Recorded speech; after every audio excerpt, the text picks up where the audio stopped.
আসসালামু আলাইকুম। যারা শুনছেন সবাইকে স্বাগতম জানাচ্ছি। আমি মাহমুদুল হাসান সোহাগ অন্যরকম গ্রুপের চেয়ারম্যান হিসেবে আছি। তো আজকে আমি আমাদের এই অন্যরকম গ্রুপের যে যাত্রা এই স্টোরিটা আজকে শেয়ার করতে চাই। তো অ্যাকচুয়ালি আমাদের শুরু যখন হয়েছিল তখন আই ওয়াজ জাস্ট 19 বছর বয়স। আমি ইন্টার পাস করলাম। ইন্টার পাস করে মানে ঢাকা কলেজে ছিলাম, আমি ঢাকা কলেজ থেকে জাস্ট বুয়েটে ঢুকলাম। তো সেটা ছিল 2000 সালে ডিসেম্বর মাস। তো তখন আমাদের প্রথম যে উদ্যোগ উদ্ভাস, যেটার নাম অনেকে হয়তো আপনি উদ্ভাস নামের সাথে পরিচিত আপনারা। সো উদ্ভাসের যাত্রা শুরু হয় তখন। তো সেটার স্টোরিটা অনেকটা এরকম যে অ্যাকচুয়ালি আমি যখন স্কুলে পড়তাম, জামালপুর জেলার সরিষাবাড়ি থানার একটা মফস্বলের স্কুল। তো সেই স্কুলে যখন আমি পড়তাম অ্যাকচুয়ালি স্কুলটা আমি অনেক কারণে কৃতজ্ঞ যে বিশেষ করে আমি প্রচুর প্রশ্ন করতাম। তো আমাদের স্কুলটার বৈশিষ্ট্য ছিল, আমাদের যিনি হেড স্যার ছিলেন, হি ওয়াজ ভেরি ইউনিক পারসন। তো ওনার কারণেই হয়তো স্কুলটা একটু ডিফারেন্ট ছিল যে এই প্রশ্ন করতে বাধা দেওয়া তো দূরের কথা, আমাদেরকে ইন্সপায়ার করা হয়েছে। ঠিক আছে, আমি যে প্রশ্ন করি এটাকে এন্টারটেইন করা হতো। তো আমি যখন দেন ঢাকা কলেজে আসলাম তখন যেটা হলো যে অ্যাকচুয়ালি প্রশ্ন করার জন্য প্রচুর ঝাড়ি খেতে হলো। তো তখন আমার মধ্যে একটা জেদ চাপলো যে আমি কোনো একদিন একটা প্রতিষ্ঠান করব যেখানে প্রশ্ন করে কেউ ঝাড়ি খাবে না। হতে পারে সেই প্রতিষ্ঠানের হয়তো স্টুডেন্ট সংখ্যা থাকবে 5 জন 10 জন, আর এমনও হতে পারে যে ওর প্রশ্নের উত্তর হয়তো আমি দিতে পারবো না, স্টিল দেন আমরা ওকে ইন্সপায়ার করবো যাতে ও প্রশ্ন করে। কেন? কারণ হচ্ছে যে প্রশ্ন করাটা জরুরি। কেন? কারণ প্রশ্ন কার মাথায় আসে? যে চিন্তা করে। তো আমরা তাহলে কেন চাচ্ছিলাম যে মানুষ চিন্তা করুক? তো আমরা আমাদের অন্যরকম গ্রুপের ভিশনটা যখন আমি আরেকটু এক্সপ্লেইন করব তখন হয়তো আমরা এই পয়েন্টটা আমি কানেক্ট করতে পারবো। তো আমি স্টোরিতে ফিরি। তো তখন এই ডিসেম্বর মাস মানে বুয়েটে জাস্ট চান্স পেলাম। ক্লাস শুরু কিন্তু হয়েছিল আমাদের আরও 10 মাস পরে, বিকজ সেশন জট ছিল। তো ওই সময় শুরু করা হয়। তো আমি তখন একটা মেসে থাকতাম, মোহাম্মদপুরে একটা মেসে থাকতাম। আমি আর আমার একটা রুমমেট ছিল, হামিদুর নাম। তো আমরা দুজন মিলে শুরু করি। তো আমার কাছে 6000 টাকার মতো ছিল জমানো টাকা, আর ওর কাছে ওরকম 6000 টাকার মতো, এই মোটামুটি 12,000 টাকা দিয়ে আমাদের যাত্রা শুরু। আমরা ছোট্ট একটা রুম নিয়েছিলাম মোহাম্মদপুরে, আমাদের ওই যে নূরজাহান রোডে। 800 টাকা মোস্ট প্রবলি ভাড়া ছিল, আর আমরা 4 জোড়া বোধহয় বেঞ্চ বানিয়েছিলাম, কিছু লিফলেট ছাপিয়েছিলাম। এই ছিল আমাদের ইনিশিয়াল ইনভেস্টমেন্ট। তো অ্যাকচুয়ালি তখন এই যে একটা বিজনেস, এটা আমি যে একটা অন্টারপ্রেনারশিপের মধ্যে ঢুকতেছি, actually I don't have the idea. কারণ আমার ফ্যামিলিতেও আব্বা বা বাকিরা অ্যাকচুয়ালি বিজনেস ব্যাকগ্রাউন্ডের না। তো এই জন্য আমার ঘটনাটা ছিল যে জাস্ট জেদের বশে করা, ওই যে আমার যে জেদ চাপছে যে আমাকে এরকম একটা প্রতিষ্ঠান করতে হবে। So I just followed my passion. তো তারপরে অ্যাকচুয়ালি অনেক লম্বা জার্নি শুরু হয়, আর তখনও তো আমি বুঝতে পারি নাই যে আমি কিসের মধ্যে ঢুকলাম। সো এরপরে যেটা হয় যে আমরা তো এই 8-10 মাস ট্রাই করতে থাকলাম। দেখা গেল যে আমাদের যেটা শুরু থেকে যে বেসিক যে থিমটা বুঝে পড়তে হবে, তো সেই থিমটা কিন্তু অ্যাকচুয়ালি খুব যে পপুলার থিম তা কিন্তু না। কারণ মানুষজন উদ্ভাসকে হয়তো এখনও মানুষজন হয়তো এটাকে কি একটা কোচিং সেন্টার হিসেবে চিনে। সো আমরা কিন্তু অ্যাকচুয়ালি আমাদের যে শুরুটা এটা হলো একটা কোচিং সিস্টেমের এগেইনস্টে একটা সিস্টেম দাঁড় করানো। মানে কোচিং মানে কি, যে সংক্ষেপে বললে হচ্ছে যে নোট গাইড সাজেশন দিয়ে শর্টকাটের মধ্যে কীভাবে ভালো রেজাল্ট করা যায় এটার প্রিপারেশন নেওয়ানো। আর আমাদের ভিশনটা বা টার্গেটটাই ছিল যে না, ওই শর্টকাটে না, বরং তুমি মাথা খাটাবা, বুঝবা, একটা জিনিসের ডেপথে যাবা, একটা জিনিসকে ফিল করবা, সো দ্যাট তোমার ভিতর বেসিক স্ট্রং হয় এবং তুমি আলটিমেটলি যোগ্যতা নিয়ে বড় হও। তো যে কারণে ইট ওয়াজ এ লং স্ট্রাগল। তো এরপরে যেটা হলো যে বইটা যখন ক্লাস শুরু হলো 10 মাস প্রায়, তার আগে মোস্ট প্রবলি হবে, কারণ আমার হিস্ট্রি কিছু একটু টাইম ফ্রেম এদিক সেদিক হতে পারে, মেমোরি অনেক জায়গায় একটু হয়তো লস্ট হয়ে গেছে। তো তখন যেটা হলো যে আমার এখন পর্যন্ত যে পার্টনার, আমি এবং আবুল হাসান লিটন, সো যারা যে দুজন আমরা আছে আলহামদুলিল্লাহ 21 বছর ধরে একসাথে আমরা কাজ করতেছি। তো দন হচ্ছে আমরা লিটনকে অ্যাপ্রোচ করলাম পার্টনার হওয়ার জন্য। কারণ কি, যে আমাদের যেহেতু তখন টাকা পয়সা নাই, ফলে টিচারকে রাখতে গেলে তো এক্সট্রা পেমেন্ট দিতে হবে। তো পেমেন্ট দেওয়ার চেয়ে ভালো হচ্ছে পার্টনার বানিয়ে নেওয়া। তো লিটন তখন হচ্ছে হলেই থাকতো। তো হলে স্যার ওকে অ্যালাউ করেছিল, ও হলের মধ্যে কিছু ব্যাচ পড়াতো। তখন লিটনকে বললাম যে তুই আমাদের পার্টনার হও। তো যেদিন লিটনের সাথে মিটিং, ওই দিনই আবার ও আরেক ফ্রেন্ডকে নিয়ে আসছে, মাজেদ নাম, ও এখন ইউএসএতে থাকে। তো এখন আমরা ভাবলাম যে লিটনকে শুধু প্রপোজ করলে ও সাথে আসছে, ওকে প্রপোজ না করলে খারাপ দেখা যায়। তো আমরা দুজনকে প্রপোজ করলাম, তো দুজন আমাদের পার্টনার হয়ে গেল। তো এই 4 জন আমরা পার্টনার হইলাম। হওয়ার পর বইটা ক্লাস শুরু হলো এরপরে যেটা হলো যে হামিদ ওর পার্সোনাল কিছু কারণে আর কন্টিনিউ করলো না। ও না করার পর তখন আমরা ওই যে টিচারের গ্যাপ ফিল আপ করার জন্য আমাদের আরেক ফ্রেন্ড ছিল পাভেল, দেন ও এখন দুবাইতে আছে। তো ওকে আমরা ইনভাইট করলাম and he became hour partner. So মানে জিনিসটা হচ্ছে যে টিচার খরচ বাঁচানোর জন্য পার্টনার বাড়াচ্ছি আমরা।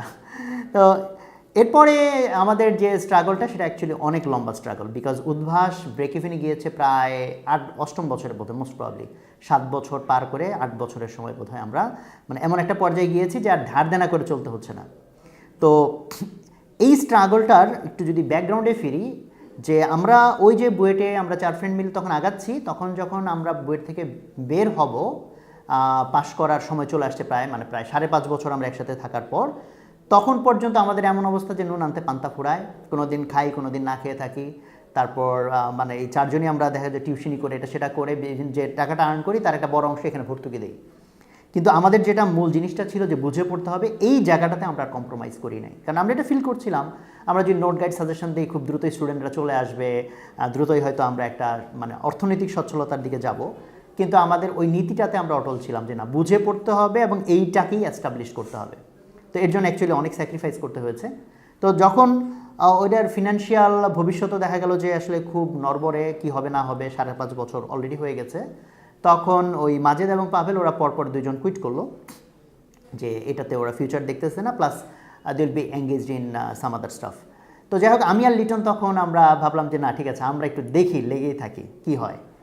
তো সো এটা কিন্তু একটা ইম্পর্ট্যান্ট জায়গা হতে পারে আমাদের লাইফের লেসন নেওয়ার জন্য, যে যদি তখন আমি আর লিটনও ছেড়ে দিতাম, তাহলে হয়তো হিস্ট্রিটা এভাবে লেখা হতো যে বুয়েটের 3-4টা পাগলা ছেলে পেলে কিছু একটা নতুন কিছু করতে চাইছে, অ্যান্ড দেন কিছুদিন পরে টাইট হয়ে ব্যাক টু দ্য প্যাভিলিয়ন সব ছেড়ে ছুটে দিছে।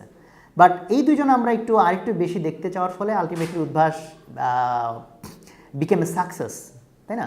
তো ফলে এখান থেকে একটা লাইফ লেসন আমরা নিতেই পারি যে কোনো একটা মানুষ সে হয়তো সাকসেসের অনেক কাছে চলে যায়, বা সে তো আর জানে না, কারণ ওটা তো আর ভিজিবল না, দেখা যায় না যে আর কতটুকু আগালে আমি সাকসেসফুল হব, হয়তো ওই মুহূর্তে সে কুইট করে। তো এরকম একটা প্রভাবই আছে যে ভোর যত কাছে রাত কিন্তু তত গভীর হয়, তাই না? রাত যত গভীর হয় ভোর তত কাছে চলে আসে। তো এই জন্য এই জিনিসটা স্টোরির মধ্যে থেকে আমাদের নেওয়ার আছে। So in the meantime story একটু প্যারালাল ব্রাঞ্চে যাই।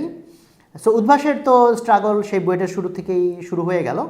এর মধ্যে বুয়েটের ফার্স্ট ইয়ারে থাকতেই আমাদের আমরা যে 3 ফ্রেন্ড ইলেকট্রনিক ভোটিং মেশিন বানিয়েছিলাম, এখানে প্রসঙ্গত বলে রাখি যে ইলেকট্রনিক ভোটিং মেশিন বা ইভিএম যে প্রজেক্টটা, যেটা বাংলাদেশ সরকার নির্বাচন কমিশন অ্যাডপ্ট করেছে এবং পরপর বেশ কয়েকটা ইলেকশন ইভিএম দিয়ে হয়েছে, ওই ইভিএমটা কিন্তু আমাদের প্রজেক্ট ছিল। তো ওইটার ব্যাকগ্রাউন্ডের দিকে একটু আসি। তো ওই ইভিএম আমরা যে 3 জন বানিয়েছিলাম, আমি, মাসুম এবং মিকাইল।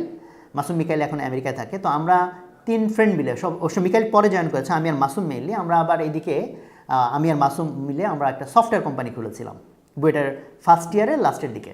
তো মাসুম আবার এই সফটওয়্যারের কাজটা ভালো পারতো, আমি অবশ্য সফটওয়্যারের কাজটা তখন তেমন কিছু পারি না। তো মাসুম ওয়াজ ইন্টারেস্টেড, এই সে কোডিং টোডিং করে, তো আমি দেখলাম যে এগুলো পারে। তখন আমরা চিন্তা করলাম আমরা তাহলে দেখি না, এটা দেখি কিছু করা যায় কি না। বিকজ মানে ওইখানে একটা বিষয়ে কাজ করছে আমাদের মধ্যে, সেটা হলো যে আমরা যখনই প্রযুক্তি পণ্যের বিষয়টা দেখি যে always made in some other countries, তাই না? বাইরের দেশ থেকে মানে প্রযুক্তি পণ্য বাংলাদেশে তৈরি হচ্ছে, এটার মানে এক্সাম্পল খুব কম, এখনও কম, আর তখন তো একেবারেই কম ছিল। তো তখন আমি আর ও মিলে যেটা শুরু করলাম সেটা হচ্ছে যে মেনলি আমি ওর সাপোর্টার হিসেবে যে ফ্রিল্যান্সিং।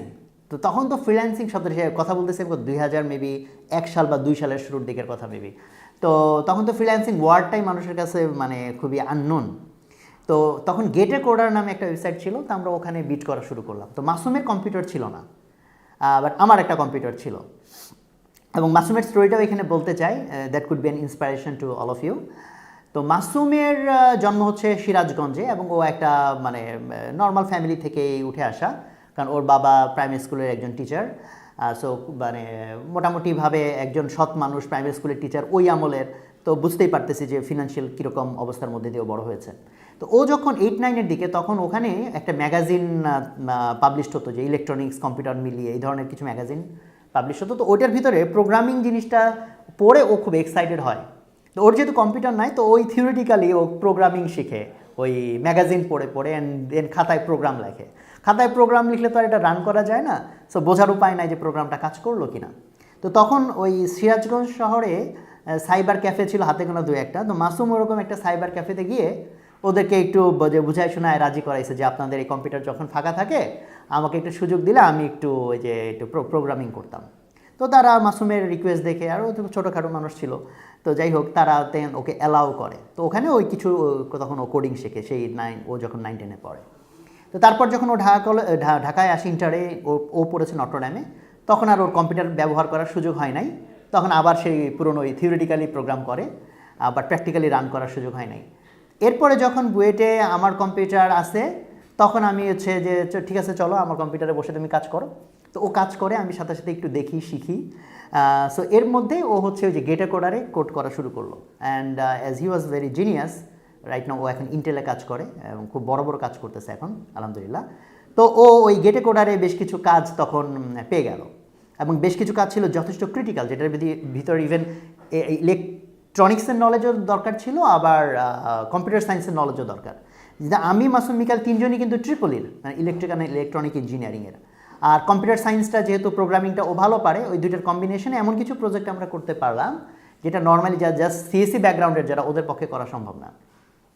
তো এরপরে আমাদের প্রায় কত ওই সময়ে 70,000 টাকার মতো আমরা আর্ন করলাম। তো এখনই তো টাকা আনা বলতে রিসেন্টলি একটু সহজ হয়ে গেছে, বাট সেই 2002-03 সালের কথা, তখন টাকা আনা ব্যাপারটা, বিদেশ থেকে টাকা নিয়ে আসা মানে যথেষ্ট জটিল ব্যাপার ছিল।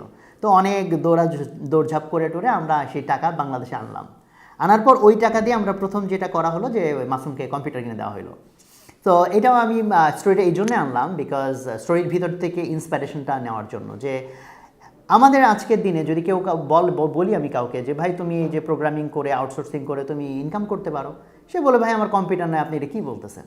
সো মাসুমের স্টোরি কিন্তু একটা রিয়েল স্টোরি আমি শেয়ার করলাম, যে একজন মানুষ সে প্রোগ্রামিং শিখেছে, সফটওয়্যার বানানো শিখেছে, সেই সফটওয়্যার বিদেশের কাউকে এক্সপোর্ট করেছে, সেই টাকা দেশে আসার পর সে কম্পিউটার কিনেছে, তাই না? ফলে এখান থেকে আমাদের যে লেসনটা নেওয়া দরকার, যে মানুষের যদি ইচ্ছা শক্তি থাকে, সে যদি করতে চায় একটা কিছু, এটা হয়ে যায়। হ্যাঁ, আর যারা আসলে আগাতে চায় না, লুজার, তারা হচ্ছে অজুহাত খুঁজে যে আমার তো ভাই এটা নাই ওইটা নাই ইত্যাদি ইত্যাদি। তো ওই যাই হোক, আউটসোর্সিং দিয়ে যখন আমাদের শুরু হলো, তখন আমরা এটাকে একটু কোম্পানির মতো করে চিন্তা করলাম। আমরা নাম দিলাম জেরন, 0 আর 1 মিলিয়ে জেরন একটা নাম দিলাম। এবং তখন হচ্ছে আমাদের ফ্রেন্ডরা একটু ঝুঁকি দিল যে এই তোরা কী করিস কম্পিউটারে বসে বসে। তখন ওদের মধ্যে কেউ কেউ বললো যে আরে আমার মামার তো এই ব্যবসা আছে, তোরা এটা তাহলে সফটওয়্যার বানাই দেবো। অমুক এসে বললো যে আমার তো অমুক চেনা আছে, তোরা কি এটা করতে পারবি কিনা। তো এরকম টুকটাক বাংলাদেশি দু একটা কোম্পানির সফটওয়্যার আমরা করলাম, যদিও অনেকগুলোর পেমেন্ট পাইছি, অনেকগুলোর পাই নাই, বাট মানে still then we are happy যে আমরা কিছু একটা করতেছি। তো এভাবে মোটামুটিভাবে আমাদের সফটওয়্যারের যাত্রাটা শুরু হলো। সো ওইদিকে উদ্ভাস চলতেছে স্ট্রাগলের মধ্যে দিয়ে, আর সফটওয়্যারের স্ট্রাগলটা তুলনামূলক নাই, বিকজ আমাদের অফিসের ভাড়া নাই, কিছু নাই, অপারেটিং কস্ট নাই, জাস্ট আমাদের কম্পিউটারে আমরা সফটওয়্যার বানিয়ে বিক্রি করতেছি। তো এইভাবে চলতে চলতে আমাদের যখন 3rd ইয়ারের দিকে আমরা, তখন আমাদের খুব প্যাশন তৈরি হলো ইলেকট্রনিক্সের দিকে, এমবেডেড সিস্টেমসের দিকে। তখন ওই ইলেকট্রনিক্স, এমবেডেড সিস্টেম, সার্কিট এগুলো নিয়ে আমরা বিভিন্ন কাজ শুরু করি, এবং কিছু কিছু ক্লায়েন্টকে ইভেন আমরা তখন এই প্রোডাক্টগুলো বানিয়ে দেওয়া শুরু করি। তো ওখানেও একটা ইন্সপায়ারিং স্টোরি আছে, ওই স্টোরি বলতে গেলে আবার একটু সময় বেশি লেগে যাবে, স্টিল দেন স্টোরি তো শুনতে খারাপ লাগার কথা না। তো আমরা যখন এই সার্কিটের কাজ শুরু করলাম, তখন একদিন হঠাৎ আমাদের এক স্টুডেন্ট, উদ্ভাসের এক স্টুডেন্ট, ও এসে আমাদেরকে দেখালো যে পেপারে একজন বিজ্ঞাপন দিয়েছে যে তার একটা সার্কিট দরকার, কেউ তাকে বানিয়ে দিতে পারলে যোগাযোগ করতে বলছে। তো আমরা মানে সেই বিজ্ঞাপন দেখে ওনার ওখানে গেলাম। তো আমিও তখন আমাকে দেখে তখন হয়তো 8-9-এর বাচ্চা মনে হয়, মাসুমেরও সাইজ ইভেন আমার চেয়েও ছোটো। তো আমাদেরকে দেখে সে তো ভরসা পাওয়ার কোনো কারণ নাই। তো আমাদের সাথে সে যেরকম মানে লুক দিল, আমরা খুব অফেন্ডেড ফিল করলাম যে লোকটা আমাদেরকে ঠিক পাত্তাই নিল না। তো আমরা পরে তার কনফিডেন্স শো করলাম যে না আমরা এই কাজটা পারবো। মানে ওটা ছিল একটা মানে অটোমেশনের কাজ, একটা ভ্যাকুয়াম চেম্বার, ওটার প্রেশার কমে বাড়ে, ওটার সাথে মিলে একটা সেন্সর দিয়ে কিছু মেশিনকে অন অফ করতে হবে। সো সেই মেশিনকে অন অফ করার মাধ্যমে হচ্ছে পুরো জিনিসটা, যেটা ম্যানুয়ালি করতে গেলে যে জিনিসটা মানে যেভাবে মেশিনগুলো নিয়ন্ত্রণ করা দরকার, এটা ম্যানুয়ালি আসলে এভাবে হয় না, এটাকে অটোমেট করতে হবে। তো আমাদেরকে পরে আমরা বললাম যে ঠিক আছে লেট আস ট্রাই। তো উনি আমাদেরকে ওই সেন্সরটা দিলেন, যে সেন্সরটা দিয়ে ওই ভ্যাকুয়াম প্রেশারটাকে সেন্স করে। তো আমরা সেন্সরটা নিয়ে আসলাম। তো উনি বলল যে আপনারা কি আসলে পারবেন? তো আমরা তো এটাকে খুব হিসেবে নিলাম যে এরকম মানে আমাদের অ্যাবিলিটি নিয়ে কোয়েশ্চেন।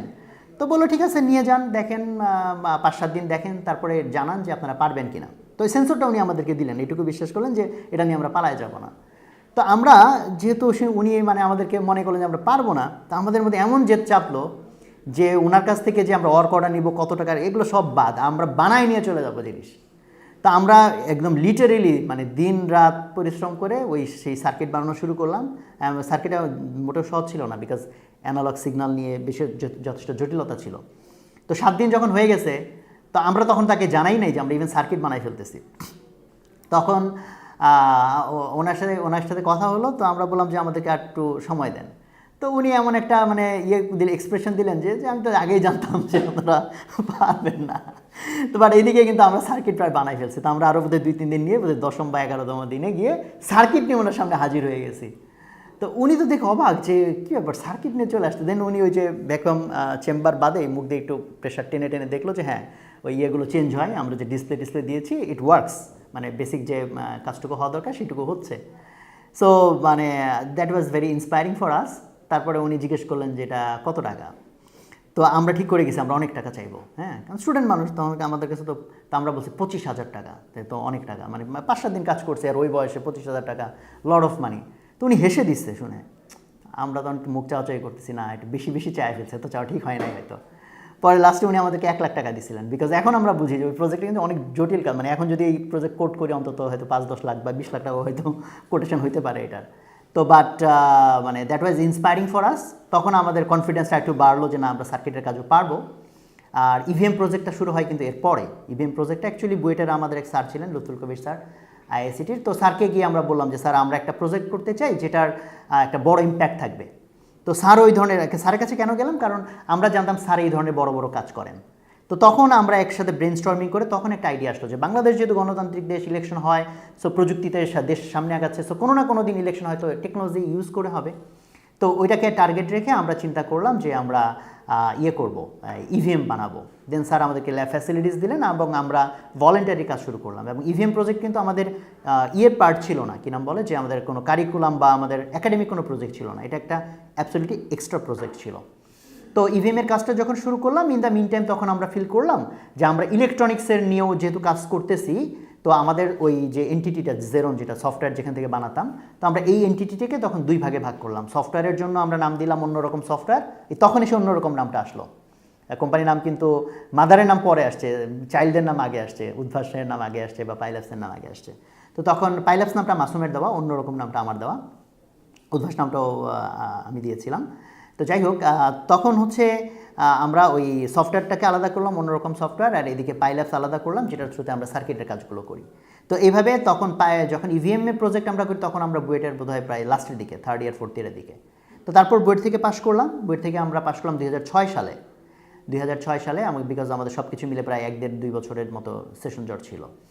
তো বুয়েট থেকে যখন পাশ করলাম তখন বুয়েটের সাথে আমাদের পাইলাপসের একটা চুক্তি হয় এই ইভিএম প্রজেক্টকে ঘিরে। সো পাইলাপস 90% ওই প্রজেক্টের ওনার হয় এবং বুয়েট 10%। সো এরকম একটা চুক্তি দিয়ে আমরা এবং বুয়েট জয়েন্ট ভেঞ্চারে এই ইভিএম প্রজেক্টটাকে আমরা করতে শুরু করি। এবং দেন আমার ইলেকশন কমিশন আমাদেরকে ডাকে, দেন ইট বিকাম এ সাকসেস।